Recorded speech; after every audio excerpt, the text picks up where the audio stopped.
Quantas coisas eu abandonei porque eu não via um resultado a curto prazo, no começo. Eu não atribuo isso só no começo da minha trajetória como empreendedora. Desde o tempo que eu era funcionária, que eu era prestadora de serviço, quando eu passei a CPJ, eu tinha uma dificuldade muito grande. Eu nunca validava aquilo que eu fazia. O que eu fazia, eu falava, ai, não ficou legal. Aí eu tinha o maior prazer em falar que eu era perfeccionista, né? Só que o que acontecia? Em busca dessa perfeição, eu tentava e acabava desistindo. Sabe quando você vai abandonando? Eu tinha o hábito de abandonar as coisas, porque na minha cabeça nunca tava bom, né? Então eu não gostava do que eu fazia. Quando que isso foi potencializado? Quando eu comecei a empreender.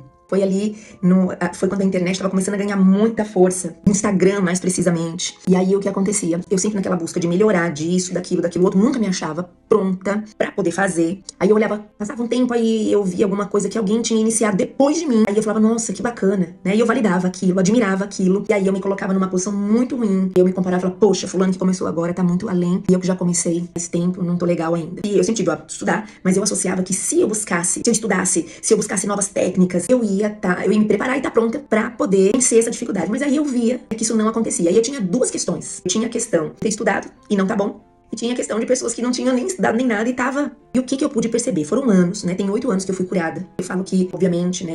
Eu busquei técnicas, eu estudei, eu fui tratada, mas eu vou falar pra vocês, não tem como invalidar isso. Muito pelo contrário, eu tenho que enaltecer por onde eu passar. Que a minha conversão me transformou demais, porque aí eu descobri quem era verdadeiramente a Renata. Tendo não tendo estudo, tendo não tendo conhecimento, isso foi algo muito potente na minha vida, na minha transformação. Mas, de tudo aquilo que eu estudei, de todos os profissionais que me ajudaram nesse tratamento, de todas as buscas, porque não bastava ter uma dificuldade, eu precisava entender de onde vinha, né? Foi uma luta, foi uma saga na minha vida. E aí eu comecei a ver que isso era uma característica de uma autoestima, que na verdade eu não tinha. Uma crença, porque autoestima, a gente não nasce, a gente constrói a autoestima a partir do relacionamento que a gente tem com as pessoas, né? Então tem a perspectiva de como as pessoas te veem. Começa com o relacionamento dos pais em casa. Eu pude perceber que isso era uma questão de autoestima. Eu não tinha autorreforço, um dos pilares da autoestima que reforça, tipo, não tá legal, mas vai, começa e depois. Enfim, isso é um dos pilares, né? Mas eu tive que tratar todos os pilares da minha autoestima. Eu era uma bucha. Eu pegava conhecimento, mas nunca me via preparada. Aí ficava com aquela loucura, achando o maior prazer de falar que eu era perfeccionista. Porque eu era perfeccionista. Porque eu sou perfeccionista. Porque eu gosto de tudo perfeito. Enfim, medo,